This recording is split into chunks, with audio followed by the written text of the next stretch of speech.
Bismillah, alhamdulillah, wassalatu wassalamu ala rasulillah.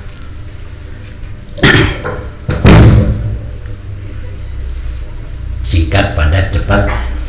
Selawat sudah saya buka. Jadi begini, saya ngaji hadis itu sudah 23 tahun, seminggunya 2 kali. Dan ngajinya saya lewat ini 2 tahun. Apa namanya ini? Streaming ya. Ada yang streaming 2 tahun sejak ada corona. Nah, syukur memang ini gambaran ke depan. Gambaran ke depan itu pengajian akan kayak begini. Biasanya kan pengajian itu biayanya besar gitu kan. Biayanya besar. Pak Camat datang, Bupati datang, DPR datang, biayanya sekian besarnya, sehingga acaranya ya sekali-kali perlu lah. Tapi kalau terus-terusan dengan biaya yang besar kayak itu kan akhirnya bangunannya terhambat gitu. Sehingga sudah waktunya ngaji kayak begini, dan ini didengar oleh alumni-alumni di semuanya. Yang alumni tahu tentu akan melihat, karena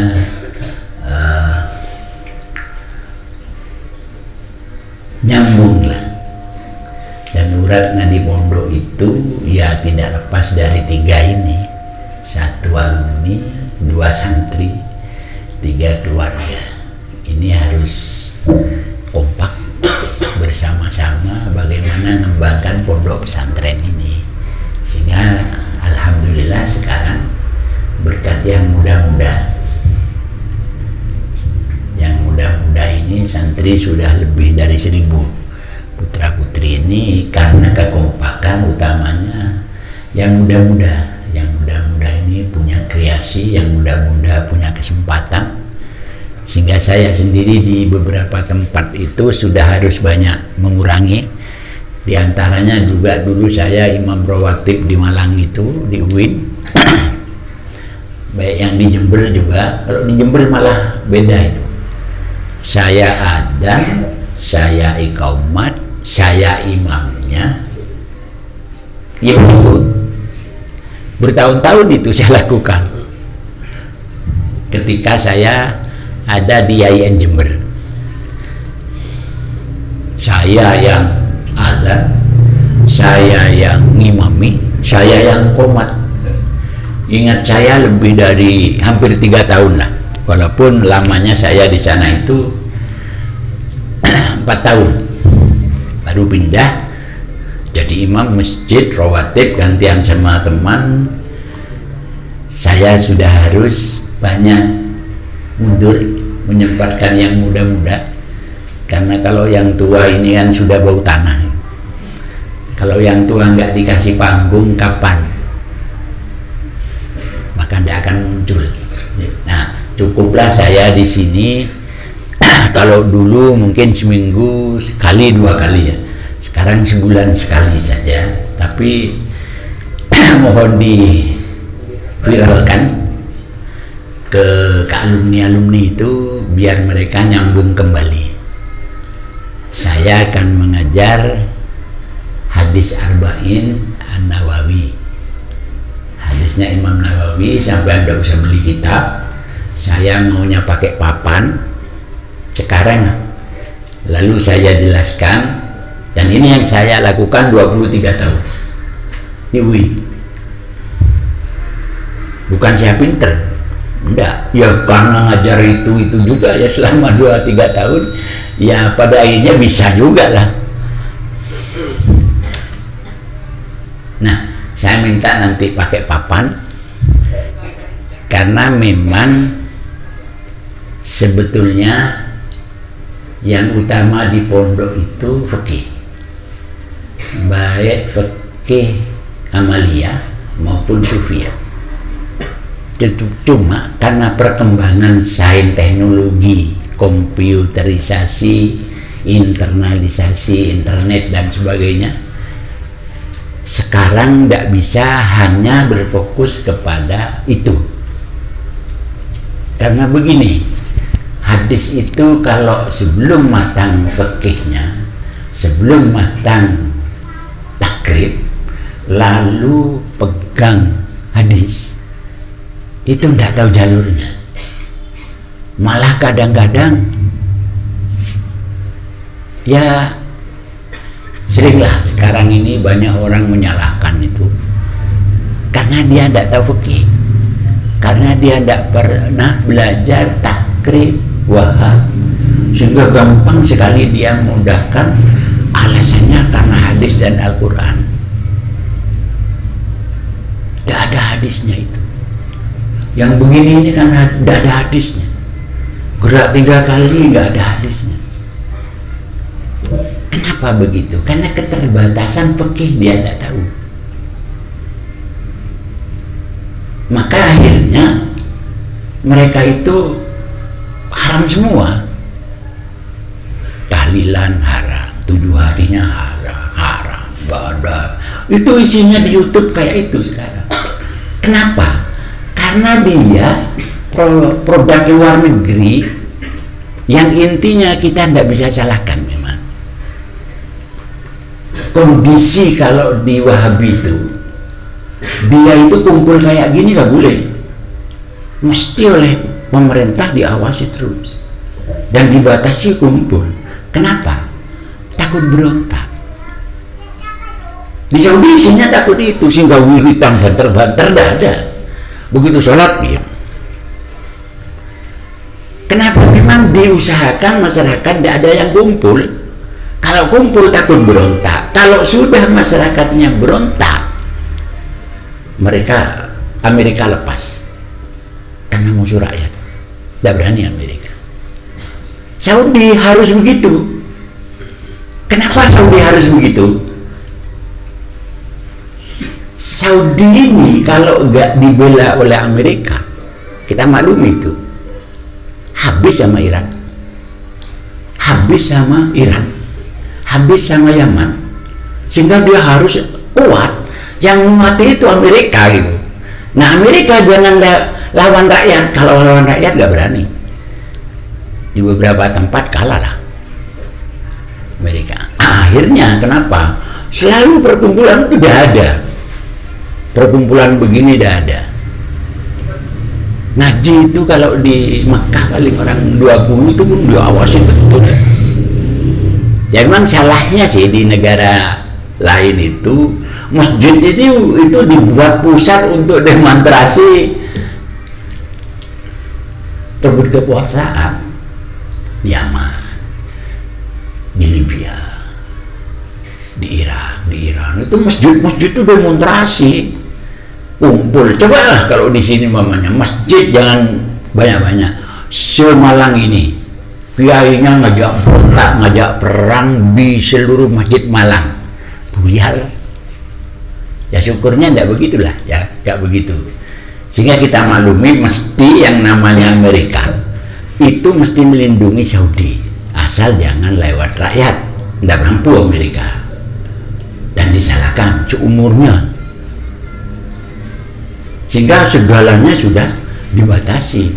Wiritan pun nggak boleh banter. Dulu banter, ya sekarang di waktu habis sholat ya katanya ada pakai wirban, bilang ya ada yang ada hadisnya. Nah yang begini-begini ini banyak, sehingga kita harus seimbang antara hadis dan fikih.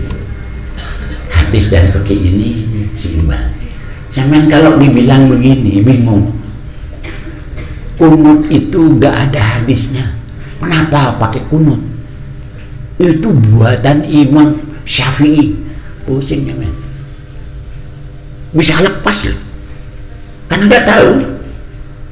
Hadisnya gak tahu sama. Dia tahunya memang gak tahu. Karena dibatasi dengan ilmu yang hanya tidak ada kunut, sehingga dia a priori pokoknya pakai kunut salah, pokoknya pakai kunut nggak benar, pokoknya pakai kunut nggak ada hadisnya, itu bikinan Imam Syafi'i. Ini kan yang begini ini di YouTube setiap hari ada, dan ini kalau santri tidak dibekali dua. Tapi kalau fikih lebih dulu. Begitu pegang hadis tanpa fikih, ya jadinya kayak mereka. Kenapa? Karena mereka itu hanya Quran dan hadis. Karena Quran dan hadis sajalah yang dipelajari tanpa fikih, maka akibatnya ya begitu. Yang ini gak ada hadisnya, tahlilan gak ada hadisnya, salaman gak ada hadisnya. Yang begitu itu banyak sekali, dan santri biasanya saya jamin kalau tidak belajar hadis bisa terpengaruh. Kalau dulu di pondok pesantren itu hanya belajar fikih, dan itu aman betul, itu tidak ada masalah, tidak ada serangan, dan itu yang terbaik. Karena sekarang banyak orang-orang dari luar yang nyerang kuno, yang nyerang tahlilan, yang nyerang segalanya sudah. Kita harus lengkapi, di samping tetap fikih ini harus yang utama, dikuatkan dengan hadis. Karena itu maka besok saya minta teman-teman yang besar-besar itu untuk di depan saya ngajarnya pakai papan nanti ya, pakai mic, nulis papan begini, hadisnya ya Arba'in ini dikarang oleh Imam Nawawi. Beliau hidup selama 45 tahun. Beliau lahir itu kan tahun 737, wafatnya 767, artinya cuma 45 gitu ya. Saya tidak hafal betul umurnya, tapi yang jelas di beberapa kitab beliau itu 45 tahun beliau hidup, tapi karyanya luar biasa. Karya hadis Arba'in ini semua di masjid ada. Kembali juga Riyadhus Shalihin, di pondok-pondok pasti ada Arba'in, Riyadhus Shalihin, kemudian Syarah Muhadzab karangannya beliau itu sangat populer sekali. Kalau sampean tidak tahu Arba'in, tidak tahu Riyadhus Shalihin, itu nanti tentu setelah fikih ya. Fikih harus lebih dulu.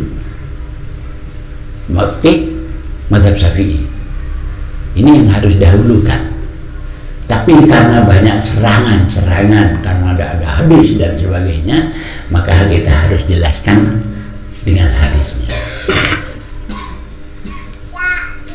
Sebetulnya kalau kita lihat sejarah, ketika masa sahabat terdampar ke Aceh, dia terdampar atau beliau itu sengaja pergi ke Aceh, kita nggak tahu. Hanya di sejarah tidak tertulis, tidak terbukukan, cuma di kalangan orang-orang Aceh memang masa sahabat itu ada yang sengaja datang ke Indonesia di Sumatera. Yang diajarkan oleh beliau itu adalah mazhab Syafi'i, fikih mazhab Syafi'i, sehingga Islam begitu kuat di Indonesia dengan mazhab Syafi'inya. Kita sampai kapanpun, sekalipun Imam Malik gurunya Imam Syafi'i, Imam Hanafi berguru kepada Imam Zuhri, Zuhri berguru kepada Imam Hanafi, tetap kita akan terus bermadzhab Syafi'i, tidak boleh keluar. Dan ini ciri khas pondok pesantren, madzhabnya adalah madzhab Syafi'i, dan ini harus kita perkuat dengan hadis. Karena kalau fikih saja itu nanti mudah dipatahkan sehingga kadang-kadang goyah. Banyak santri itu di UIN itu kan kumpulannya begitu, ada yang dari luar Syafi'iyah kumpul di situ. Ketika mereka kita jelaskan dulu hadisnya, saya baru tahu Begitu. Yang saya tahu tidak ada kunut. Di hadis tidak ada kunut. Memang ada larangan. Di hadis itu pakai kunut ada. Itu yang dipegang. Kenapa pakai kunut dilarang? Di hadis itu. Waktu itu kunut itu bukan kayak sekarang. Awal-awal kunut itu tidak begini. Allahumma hdina fiman hadait wa afina fiman afait. Itu bukan itu. Dulu awalnya kunut itu pakai nyebut nama orang. Mudah-mudahan Sayyidina Umar dimuliakan oleh Allah dalam sholat. Karena itu lalu dilarang Nabi untuk kunut. Kunut yang itu yang tidak boleh. Kunut yang kita lakukan ini dianjurkan oleh Nabi. Tentu saja tidak semua sahabat mendengar pada waktu awalnya. Nah, setelah terbukukan semuanya tahu. Hanya orang-orang yang belajar madhab-madhab tertentu saja yang lalu mengancam atau mengecam terhadap kunut. Ya kalau di Muhammadiyah sama NU, walaupun Muhammadiyah tidak pakai kunut, Yai Dahlan pakai kunut. Kitabnya Yai Dahlan pakai kunut. Kalau Muhammadiyah tidak pakai kunut, terpengaruh aja orang Wahabi. Aslinya pakai kunut. Atau memang biar berbeda lah dengan orang NU, begitu saja itu mereka. Aslinya begitu. Jadi mereka itu ngakui bahwa kunut itu sunnah, abad. Kenapa mereka nggak melakukan? Satu, terpengaruh Wahabi. Dua, terpengaruh biar berbeda antara santri dengan yang bukan santri. Mungkin itu maksudnya. Ya, tapi kita tetap harus pakai kunut. Dan kita harus tahu dasarnya, dasar daripada hadis tentang kunut. Dulu kita belajar dan harus terus fikih itu tanpa hadis dan sebagainya itu akan mudah dipatahkan oleh orang-orang yang punya hadis. Lah kan kita sering ya kalau tahlilan itu kan banyak sekali yang ngecam itu, gak karu-karuan lagi omongan cakap melek itu, ngomongnya gak benar, katanya tinggalan Hindu, karenanya kita ikut aliran Buddha. Yang ikut aliran Buddha itu siapa? Itu nenek moyang kita sebelum Buddha, nenek moyang kita sebelum Hindu sudah ada tahlilan, sudah ada kumpul-kumpul gitu. Karena gini, dulu waktu zaman nenek moyang kita itu banyak genderuwo. Jangankan masa saya aja, masa genderuwo itu. Di belakang sini ada bambu. Kalau ada orang lewat kadang bambu itu rubuh. Di sini itu ada pohon besar namanya kedongdong.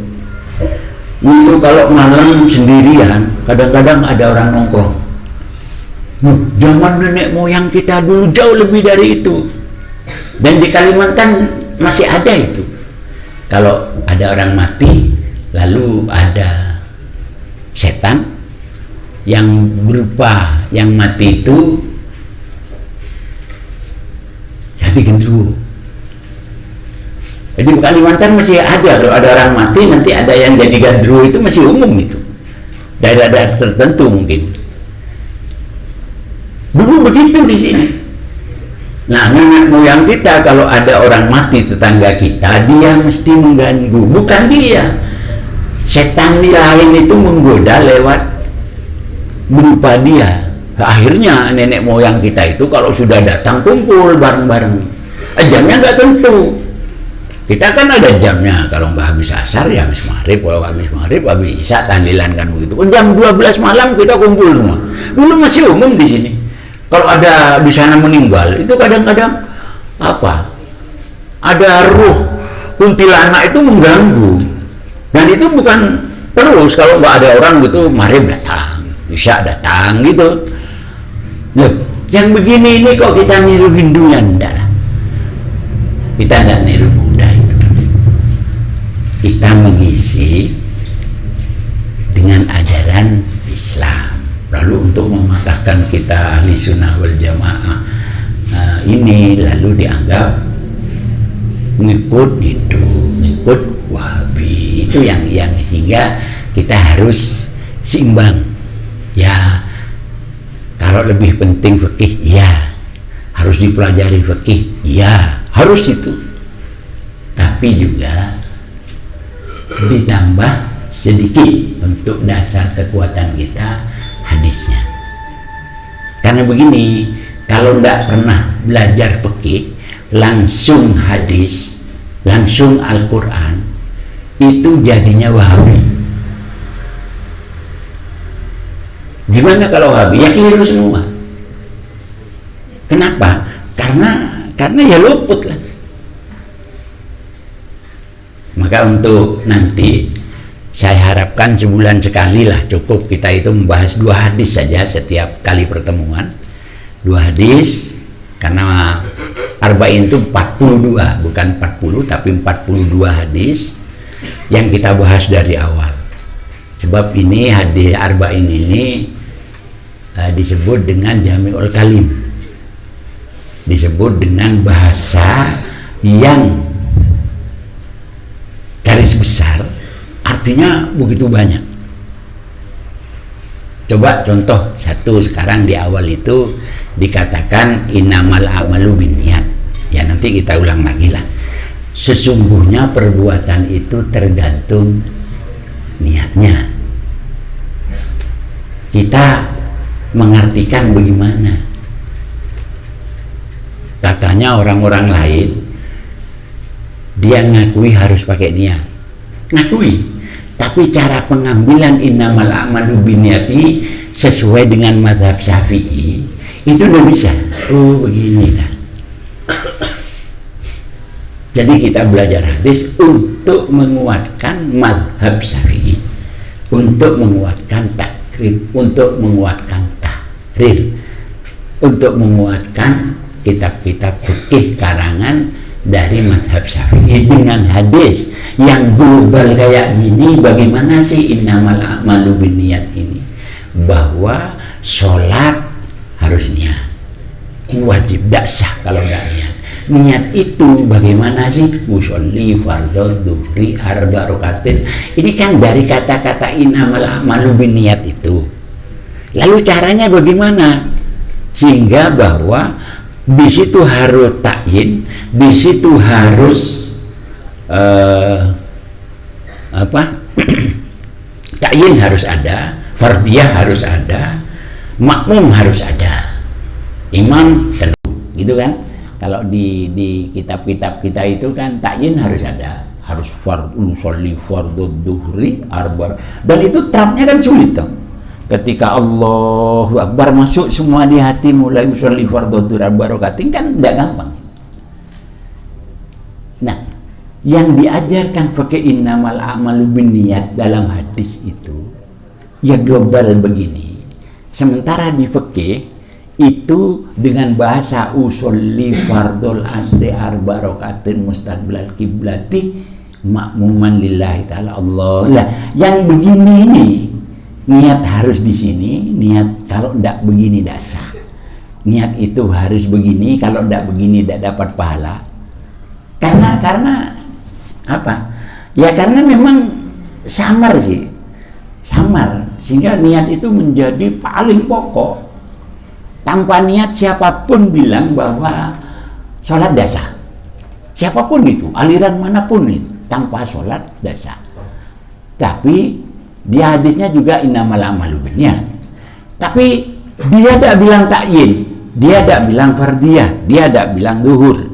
Nah disinilah mengapa harus takyin, mengapa harus fardiyah, mengapa harus zuhur. Kalau sholat zuhur, disinilah perlunya kita memperkuat mazhab Syafi'i terhadap pelajaran-pelajaran ciri khas pondok pesantren, yaitu takrib, tahrir, fathul mu'in, wahzab, dan itu yang perlu. Tetapi, nah ini kendalanya. Kalau yang besar-besar ini diberi hadis, tentu sudah belajar takrib, tentu sudah tahrir, sudah belajar, sudah praktek setiap hari. Yang saya khawatirkan, yang kecil-kecil ini lalu dikasih dengan pelajaran hadis innamal a'malu binniyat, maka dia bisa salah ngambil hadis tersebut dan jadinya Wahabi. Jadi begini, ngajar saya nanti hadis arba'in, sampai Anda usah beli, saya tulis di papan saja sekaligus dengan penjelasannya. Yang saya khawatirkan kan yang kecil-kecil, dia itu tidak boleh langsung belajar hadis, tidak boleh langsung belajar Quran. Banyak orang itu belajar Quran langsung dan belajar hadis langsung, jadinya Wahabi. Wahabi itu kan begitu. Tapi gitu ya, kalau orang Wahabi itu keluaran Timur Tengah lah rata-rata, yang hanya belajar Al-Quran dan hadis, setelah dia tidak berhenti belajar, terus belajar, dia menerima terhadap pendapat Imam Syafi'i, sangat menerima. Nah, saya khawatirkan yang kecil-kecil sudah dikasih hadis, lalu Quran, lalu di tengah modul nggak belajar. Wah, ini Wahabi dua nanti jadinya. Nah, karena itu yang besar-besar ini ya nanti diberi penjelasan ulang lah ya. Karena kalau dikasih keterangan sekarang ini yang kecil-kecil nggak nutut begitu. Tapi begini, ada mahasiswi juga, saya ngajar ala model hadis yang saya kupas dari fikih hadis, karena saya yakin fikih dulu baru hadis. Jangan hadis dulu fikih, tapi fikih dulu baru hadis.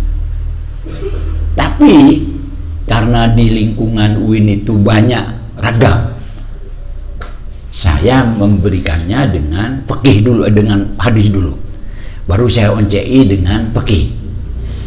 Nah, ada mahasiswi dan mahasiswa itu ketika KKN dia hadapi orang yang masih nul betul. Dengan model begitu ya apa? Jangan-jangan jadi Wahabi nanti. Enggak, begitu. Enggak gimana? Sampean sudah yakin, sampean kasihkan hadis itu dia belum matang fikih. Saya terangkan dengan fikihnya. Oh, begitu. Tapi kalau hadis innamal a'malu binniyat saya terangkan dengan fikih sedetail-detail kayak takrib, kayak tahrir, kayak fatul, habis waktunya. Nggak nutut. Maka akan saya berikan penjelasan secara garis besar bahwa al-amal di situ bisa al-jawari, bisa lisan, bisa qalbu. Al-jawari yang anggota niat itu kalau dalam fikih saja, yang jawari yang lainnya nanti berjalan pelan-pelan, tapi awal fikih saja. Gini loh benarnya. Maka innamal a'malu masuk dalam niat itu minimal ini, harus ta'yin, harus fardiyah, harus makmum kalau makmum atau imam. Jadi sholli fardhu dhuhri arba rakaatin mustaqbilal kiblati, makmuman ini masuk di dalam Allahu Akbar. Nah, yang begini-begini kan memang harus dipraktekkan. Ini sudah penjabarannya sedemikian rupa di takrib. Tapi ketika sudah dihubungkan innamal a'malu binniyat, fikihnya ndak ada, maka innamal a'malu binniyat akan diambil sembarangan. Pokoknya niat, kan gitu ya. Pokoknya sholat niat saya sekarang mau ke masjid. Masa ke masjid sama dengan mau ke stadion? Yang beda dong. Saya ke masjid kan mau sholat, sudah dari sini beda mas, itu azam namanya, bukan niat. Masih ada niatan ke sana. Kalau niat itu Allahu Akbar. Nah, ini situlah nanti yang bertanggung jawab mas-mas selanjutnya, karena beliau inilah yang ngajar fikih secara rinci kan, sampean. Saya tidak cukup waktunya untuk menjelaskan hadis ala fikih. Tapi ingat, orang belajar hadis tanpa melalui fikih bisa kesasar. Orang belajar Al-Quran tidak matang fikihnya bisa keliru.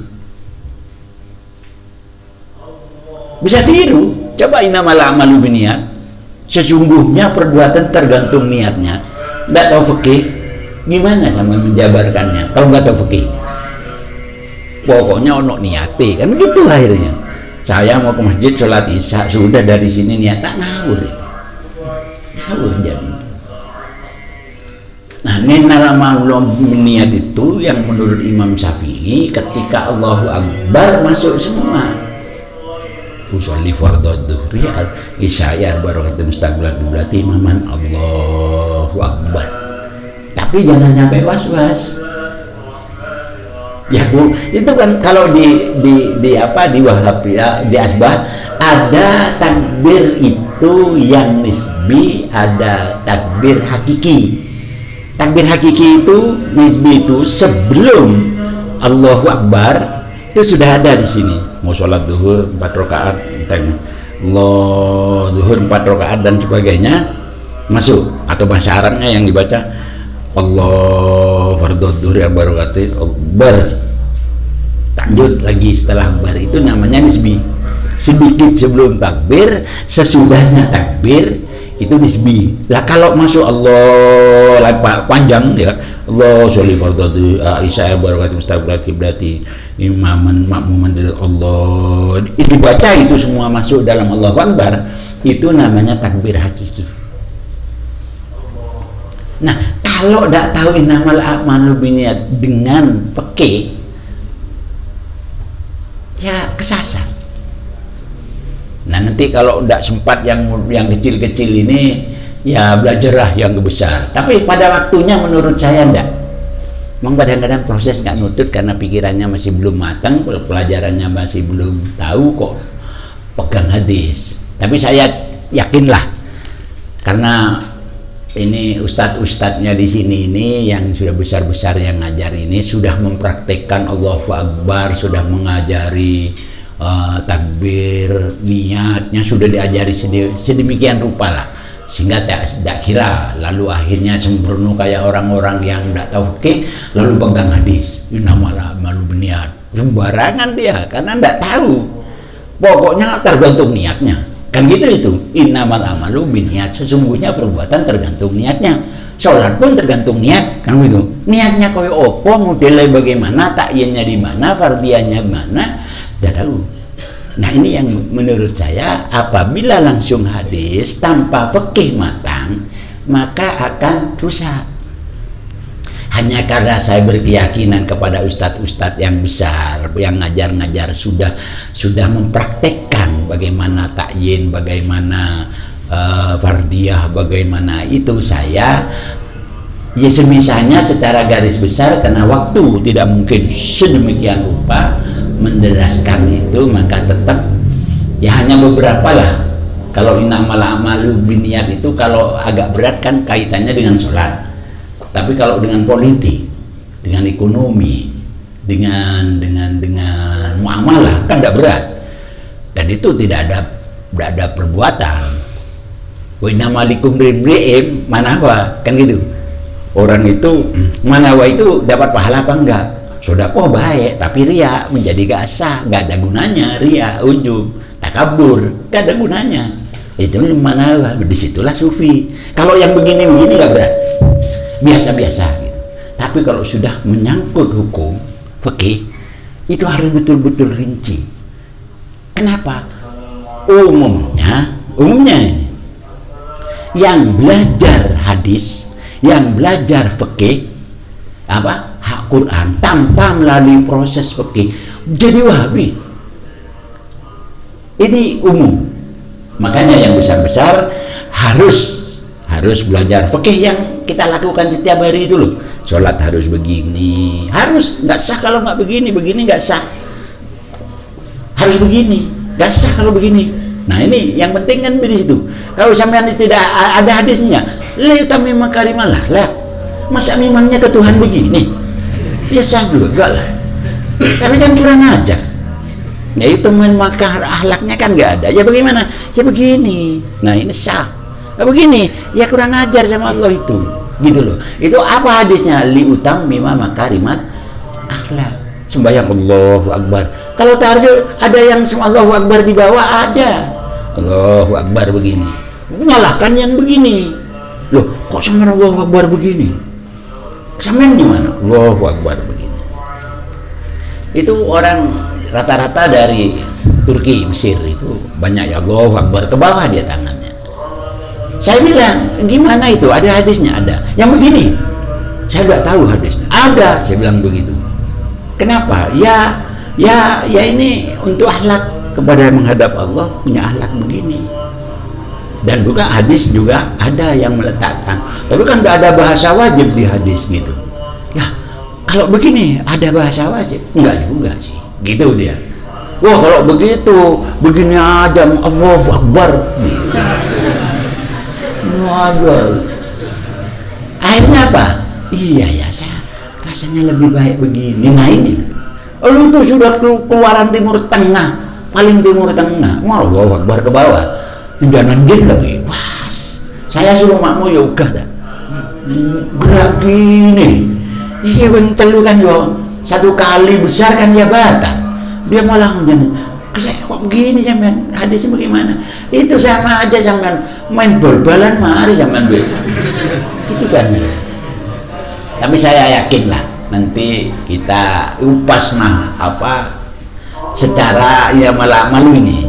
Malu ini kita hubungkan juga dengan fikih. Saya tidak terlalu rinci, biar nanti Ustadz-ustadznya yang dirinci, tapi saya akan lebih ya tergantung apa nanti kepada politik, amal itu pada politik atau amal kepada muamalah atau amal kepada yang lain dalam kehidupan sehari-hari itu. Sehingga nanti yang besar-besar Pak Ustadz itu semuanya harus ngaji di sini, tidak usah ya beli buku apa? Buku tulis. Jadi nanti baru diterangkan di sini pakai papan, dan ini nanti alumni barangkali ingin tahu perkembangannya kayak begini. Jadi mengajar sudah kayak di YouTube sama dengan, walaupun mereka itu banyak salah loh. Di YouTube itu ya banyak salah mereka itu. Sehingga kita harus ngimbangi mereka itu dengan teori yang begini, yang ahli sunnah wal jamaah itu. Saya kira kita malam ini hanya untuk membuka. Yang saya minta nanti yang besar-besar ini ustadz-ustadznya biar nggak salah paham, dan pemahaman yang sering disalah pahami tentang hadis ini mengakibatkan orang menjadi sekuler, orang menjadi radikal, orang menjadi teroris.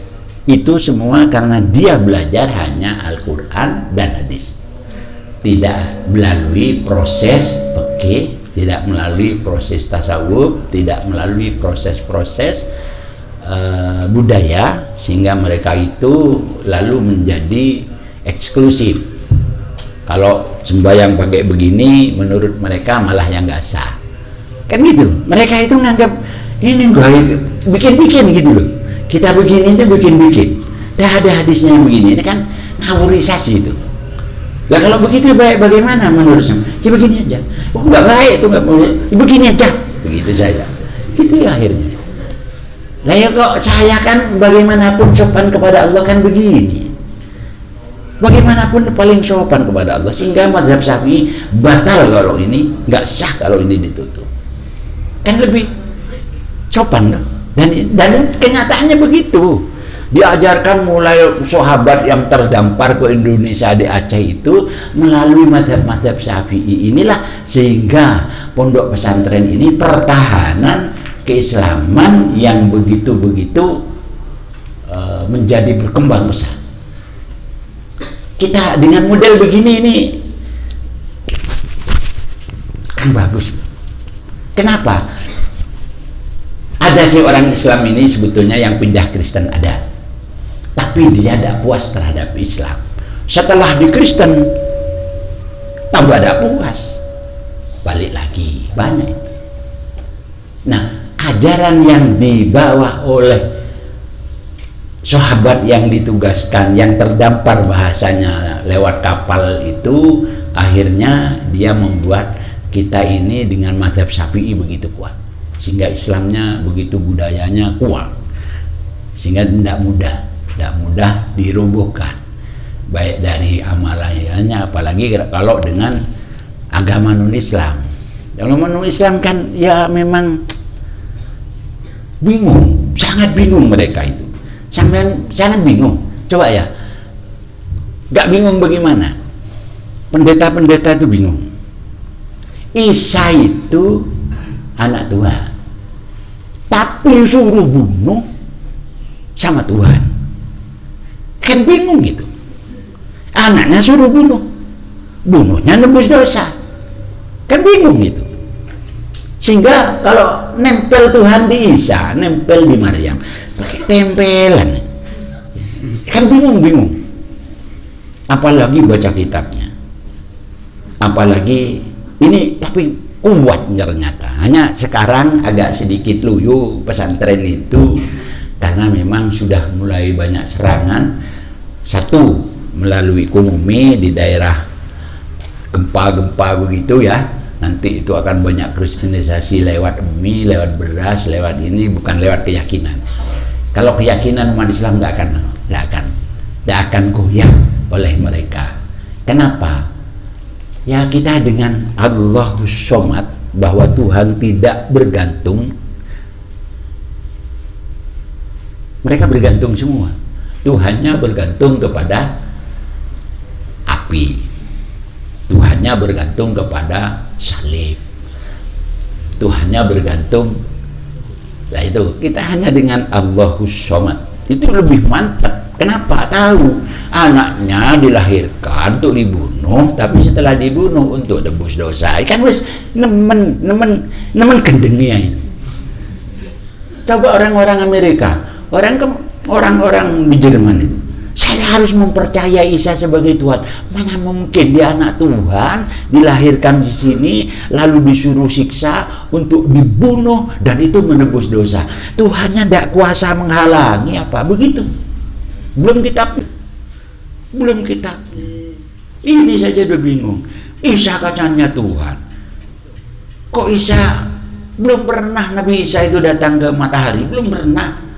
Wah, kebakar. Apalagi bikin. Masa Isa bikin? Saya yakin Nabi Isa tidak bisa bikin kopi, unggulan kopi dengan Nabi Isa.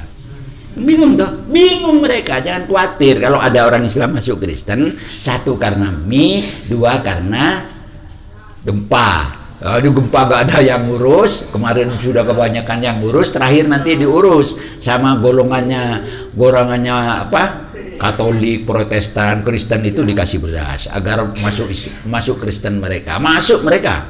Tapi lama-lama loyo karena mereka itu tidak akan bisa yakin lah dengan ketuhanannya, tidak akan pernah. Mereka semakin dipelajari semakin goncang, semakin dipelajari semakin ragu. Makanya kita ini lain. Kalau mau jadi orang Islam, jadilah orang Islam yang memang betul-betul sampean itu belajar Islam.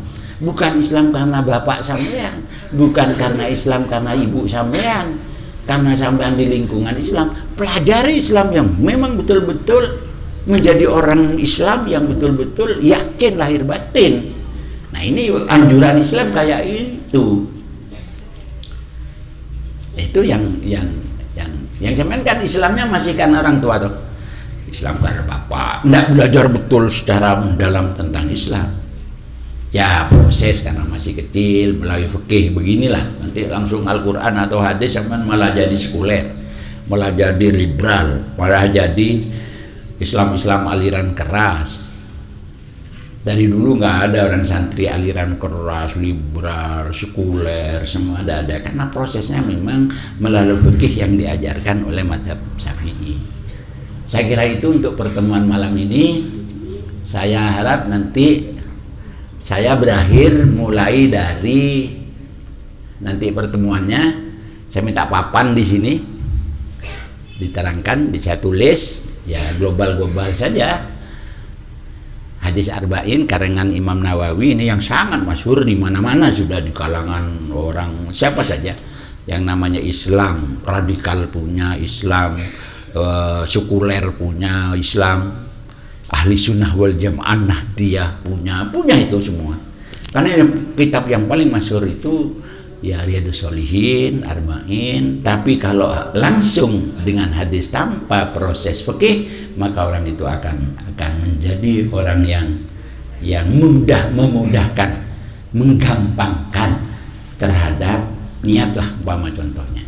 Jadi begitu, nanti saya mohon karena yang besar-besar ini agar nanti neruskan yang muda-muda, yang kecil-kecil yang belum nangkep, ya paham ya. Saya minta pegang buku sampai yang di depan nanti ya. Dan saya sudah ngajar ini 23 tahun.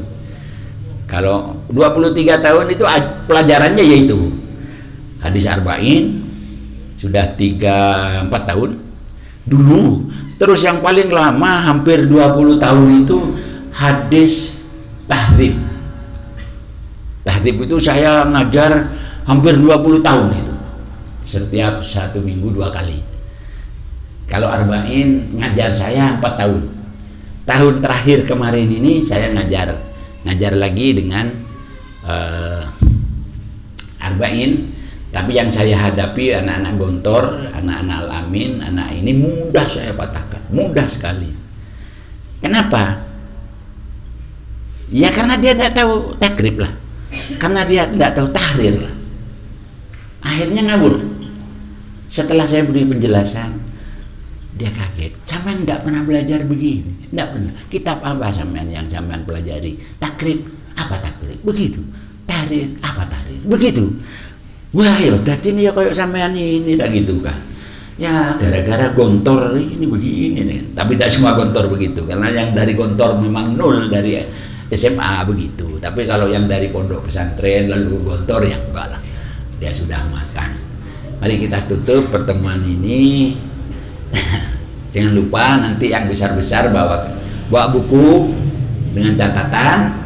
Terus kalau adik-adik ini saya khawatir nanti sembarangan menerima hadis, lalu sampean nantilah yang menjelaskan lebih rinci sesuai dengan fikihnya, sesuai dengan takrib, tahrir. Mari kita tutup dengan membaca doa ila hadrat Nabi Mustafa Muhammadin sallallahu alaihi wasallam wa alihi wa ahli baiti wa ummahatina wa jaddatina wa sayyidatina muallim nasihhatul Fatihah. Alhamdulillah rabbil alamin.